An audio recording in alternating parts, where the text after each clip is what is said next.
Nobody knows why the Targaryens first came to the island of Dragonstone.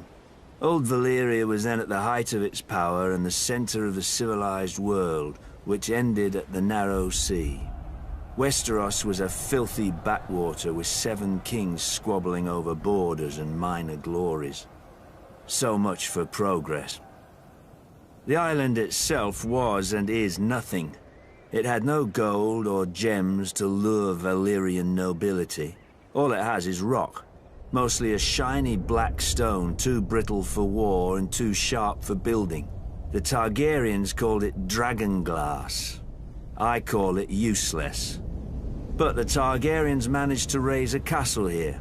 Simpletons claim they used ancient Valyrian sorcery, forgetting that the Targaryens brought a small army with them from Essos.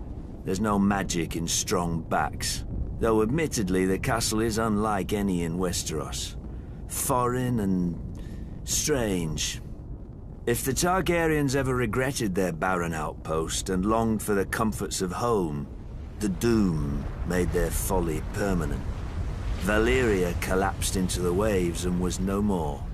To look east was to see the ruin of their homeland, the greatest civilization before or since.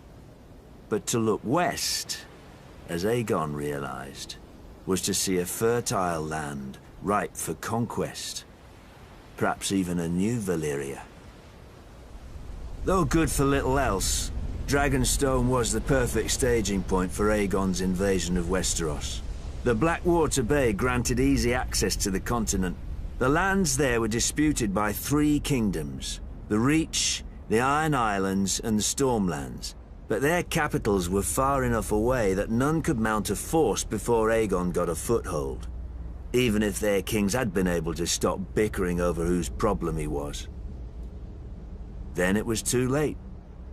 Aegon had chosen his first camp well, with the bay to the east, the river to the south, and open fields to the north and west. His army would be impossible to take by surprise. A perfect site for an invasion, and one day, his capital city, King's Landing. The Doom had taught the Targaryens the prudence of refuge. After the conquest, Dragonstone became the seat of the crown prince and heir to the Iron Throne. It would serve them well, and me ill, 300 years later, after my brother Robert Baratheon rebelled against the Iron Throne and the Lannisters slaughtered the Mad King Aerys and his royal family. Robert dispatched me to deal with the last surviving Targaryen children, but before I arrived, a loyal knight smuggled them across the Narrow Sea to safety.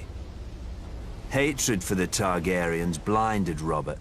Unjustly, I was blamed, and stripped of our family's castle of Storm's End, and given Dragonstone in its stead. Over the years, whenever I demanded my rights restored, Robert would remind me of the island's royal pedigree and pretend he was doing me honor, as if I were one of his tavern girls to be so easily deceived and dismissed. But Robert is dead, and I, Stannis Baratheon, am the rightful king of Westeros. Let the usurpers and traitors sit on the Iron Throne.